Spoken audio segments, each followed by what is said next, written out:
भागकर खबर, बेखौफ जुबान, बेबाक अंदाज। धाकड़ खबर में आपका स्वागत है। मैं हूं इकराम। आज फिर जंतर मंतर पहुंचा हूं। कल मैंने एक खबर की थी कि 2004 से जो पेंशन बंद है उसकी बहाली को लेकर बहुत सारे लोग और बहुत सारे संगठन और बहुत सारे सरकारी कर्मचारी यहाँ धरने पर बैठे हुए हैं कई दिनों से। आज इनका आखिरी दिन है और एक बहुत जन सैलाब यहाँ देखने को मिल रहा। मेरे पीछे आप देख ही रहे होंगे, हज़ारों की तादाद में लोग यहाँ पर मौजूद हैं जो अपनी मांगों को लेकर प्रदर्शन कर रहे थे, लेकिन सरकार शायद बहरी हो गई है, वो सुन नहीं रही है। क्यों नहीं सुनना चाह रही है, वो हम इन लोगों से बात करेंगे कि आखिर इनकी समस्या अभी तक सुनी गई है या नहीं सुनी गई है। जो 1 जनवरी 2004 को भारत सरकार ने शिक्षकों, कर्मचारियों और अधिकारियों की जो उस समय तत्कालीन में प्रचलित पेंशन योजना थी उसको बंद करके न्यू पेंशन स्कीम या अंशदायी पेंशन योजना के नाम से एक जो योजना चलाई गई, उसके विरोध में, एनपीएस के विरोध में हम आज 28 तारीख से लगातार यहाँ पर धरना दे रहे हैं कि सरकार पुरानी पेंशन को बहाल करे। पुरानी पेंशन क्या दिक्कतों का सामना करना पड़ा अगर पेंशन नहीं मिल पा रही है आप लोग? पेंशन नहीं मिलेगी तो 60 साल इस देश के विकास में इस देश का शिक्षक और कर्मचारी अपने जीवन को खपा देता है और बुढ़ापे में उसको कितना पैसा मिलेगा ये भारत सरकार आंकड़ा देने के लिए तैयार नहीं है। क्योंकि अभी जो हमारे पास आंकड़े हैं, इस देश में रेलवे के 20 कर्मचारी रिटायर हुए, किसी को 1200 रुपये पेंशन मिल रही है, किसी को 795 रुपये पेंशन मिल रही है, अब 1000 और 1200 आज मिल रही है। आज से जब 30 साल बाद हम रिटायर होंगे तो हम किस लायक होंगे? बुढ़ापे में हम किसके सहारे होंगे? लोग इसीलिए सरकारी नौकरी की अपेक्षा करते थे कि सरकार हमको बुढ़ापे में पेंशन देती है और ये हमारा संवैधानिक अधिकार है। देखिए 2004 में जब पेंशन बंद की तब भी एनडीए गवर्नमेंट थे और अभी भी एनडीए गवर्नमेंट चल रही है, यानी भाजपा की सरकार चल रही है। आपको लगता है कि जो पिछला दाग लगा है वो धुल जाएगा? क्योंकि 4.5 साल से ज़्यादा का वक्त हो चुका है और अभी मुश्किल से 2.5 महीने बचे हैं सरकार के पास। आपको लगता है इस 2.5 महीने के कार्यकाल में कर पाएगी सरकार? बिल्कुल, मैं विश्वास करता हूँ, क्योंकि लोकतंत्र में मांगों पर सरकारें विचार करते हैं और मोदी जी ने कहा था कि सबका साथ सबका विकास। तो हम एक आशा करते हैं कि मोदी जी ऐसे निर्णय लेने वाले व्यक्तित्व से कि वह इस देश के 60 लाख शिक्षक और कर्मचारियों के हित में फैसला जरूर लेंगे। अगर नहीं लेंगे फैसला तो उनको 2019 में परिणाम भी भुगतना होगा। ये इस देश के शिक्षक कर्मचारियों के आंदोलन के इतिहास इस बात का गवाह है। जी, आपका नाम? जी, उम्मेद सिंह चौहान नाम है मेरा। कहाँ से आए? मैं अजमेर से आया हूँ, राजस्थान से। अच्छा, तो आज अभी तक आप लोगों की मांग सुनी नहीं गई है? कई दिनों से आप लोग यहाँ पर हैं। जी हाँ, इस पर अभी सरकार कोई ध्यान नहीं दे रही है। तो क्या चाहते हैं आप लोग? हम लोग चाहते हैं हूबहू जो पुरानी पेंशन जो थी, पारिवारिक पेंशन, वो पुनः लागू की जाए जो 2004 से बंद कर दी गई है। अच्छा, उसको पुनः लागू किया जाए। सरकार की तरफ से अभी आपके पास ऐसा कोई मांग पत्र आपने दिया है उन्हें, या उनकी तरफ से कोई ऐसा आश्वासन आया आप लोगों के पास? सरकार की तरफ से कोई आश्वासन नहीं है, इसीलिए आज सब आंदोलन के लिए तैयार खड़े हैं। अच्छा जी, आप कहाँ से हैं? मैं अलीगढ़ से आया हूँ, चंद्रपाल सिंह। अच्छा, तो आप भी सरकारी कर्मचारी रहे हैं? जी, अभी भी सरकारी कर्मचारी हूँ। अच्छा, और आप क्या चाहते हैं? हम पुरानी पेंशन की व्यवस्था को बहाल कराना चाहते हैं। जो भारत सरकार ने 1 जनवरी 2004 के बाद जो नए कर्मचारी आए हैं उनकी पुरानी पेंशन व्यवस्था को ख़त्म कर दिया गया। तो ये आंदोलन चल रहा है 28 तारीख से लगातार, और हम सभी चाहते हैं कि पुरानी पेंशन व्यवस्था को बहाल किया जाए और कर्मचारियों के भविष्य जो बुढ़ापा अंधकार में है उसको उज्जवल बनाया जाए। ये हम चाहते हैं कि गवर्नमेंट जल्दी से जल्दी हमारी पुरानी पेंशन व्यवस्था को बहाल करे। जी, इनका तो मकसद एकदम नहीं है। अगर सुनना ही रहता तो ये जो 10% कंट्रीब्यूशन कर रहे थे उसको बढ़ा के 14% कर दिए हैं। तो इनकी मंशा एकदम नहीं है, क्योंकि यह पूंजीपतियों की सरकार है और पूंजीपतियों की सरकार में जनता के कर्मचारियों को कोई सुनने वाला नहीं है। पूरी तरह सरकार निरंकुश है और इसका 2019 के लोकसभा के चुनाव में ये जो कर्मचारी आज सड़क पर हैं, इसका आप देखेंगे कि क्या प्रभाव पड़ता है। इस सरकार को अब कर्मचारी उखाड़ फेंकेंगे। निश्चित रूप से पुरानी पेंशन मिलनी ही चाहिए। संपूर्ण भारत में national movement for old pension scheme के तहत आंदोलन चल रहा है। अभी तो ये झांकी है, आप देख रहे हैं सभी हमारे साथी सड़कों पर उतरे हुए हैं और सरकार जो इसको रोकने का, कुचलने का काम कर रही है। कोई मंत्री न कोई जिम्मेदार अधिकारी यहाँ आया है तो निश्चित रूप से सरकार के लिए एक 60 लाख कर्मचारी हैं। अगर इसका मान लीजिए एक परिवार में अगर 4 वोट हो तो कितना प्रभाव डाल सकता है।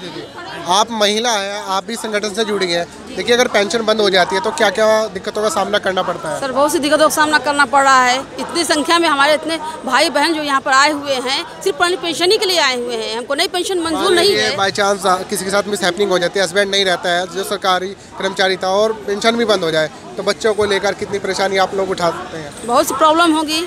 हम किसके आगे भीख मांगने जाएंगे? ये तो मेरा हक है, पेंशन हमको मिलनी चाहिए। पेंशन नहीं बहाल करेंगे तो हमारी जितने बुढ़ापे में किसके आगे वो करने जाएंगे? कौन हमारा सहारा बनेगा? आप कुछ कहना चाह रहे हैं? कहाँ से आए हैं? जी आजमगढ़ से। अच्छा आजमगढ़ से। आप भी सरकारी कर्मचारी हैं? जी जी। क्या कहना चाहेंगे सरकार को, क्यों नहीं दे रही है आपकी इस पेंशन? सरकार की मंशा नहीं दिख रही है अच्छी। सरकार निरंकुश हो गई है एकदम और पूंजीपतियों की सरकार है। कर्मचारियों का पैसा काट करके पूंजीपतियों का कंपनी चलाने को दे रही है, फैक्ट्री चलाने को दे रही है। ये 100% फैक्ट है, यही कारण है वो देना नहीं चाह रही है। आप कुछ कहना चाह रहे हैं? हमारी मांग पुरानी पेंशन की है।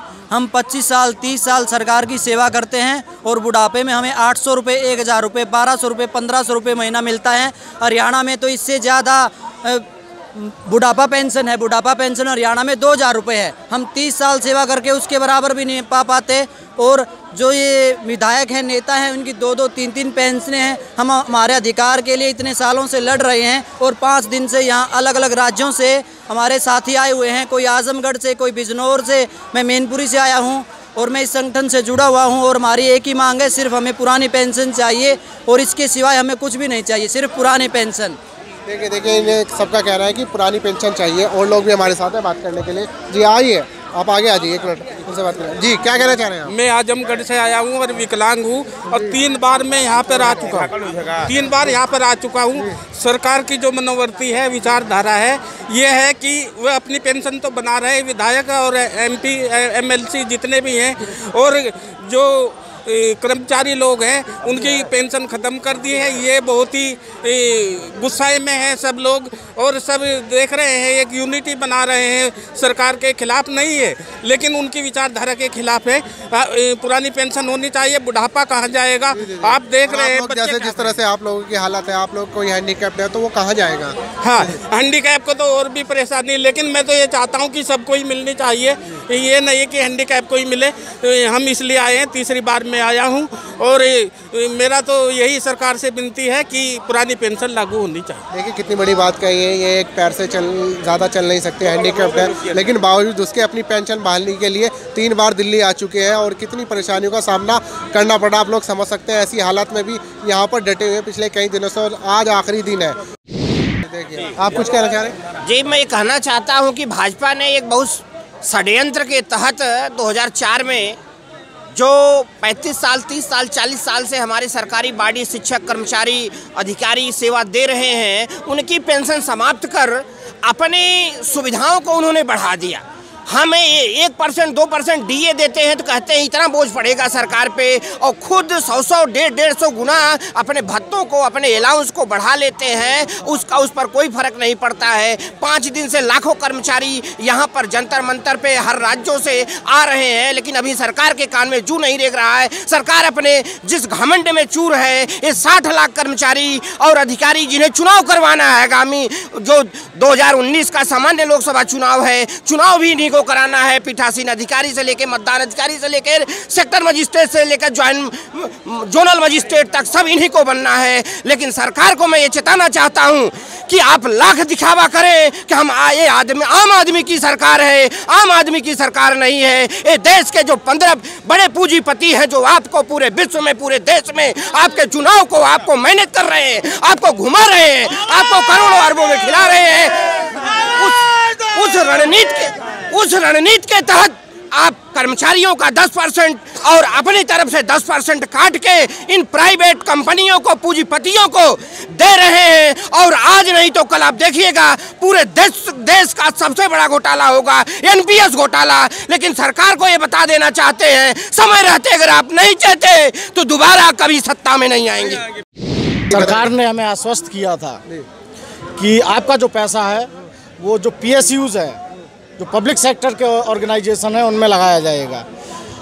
आज हालत ये है कि जो PSUs है, जहां पैसा लगाया जा रहा है वहाँ कर्मचारी का जो पेंशन फंड का लगभग 20,000 करोड़ रुपया डूब चुका है और जिसमें अकेला बैंक ऑफ इंडिया का 7,500 करोड़ रुपया है।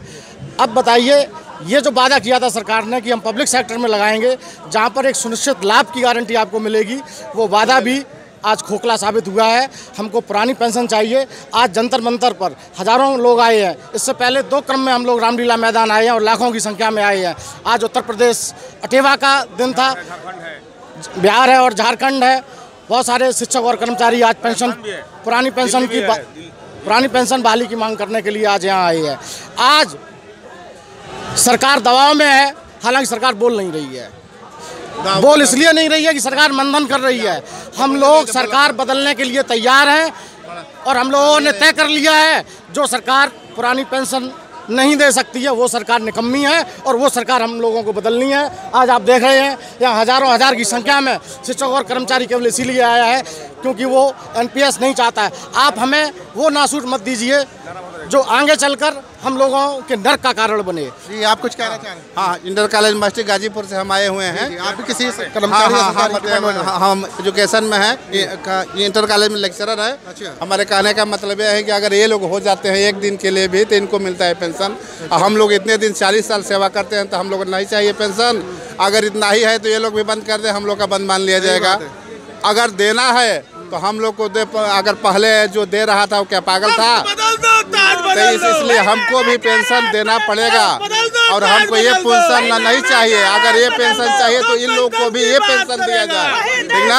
अगर हमको पुरानी पेंशन चाहिए, इसलिए हमको हमेशा से मिलता रहा है, आज भी मिलना चाहिए, हमारा हक है, ठीक ना।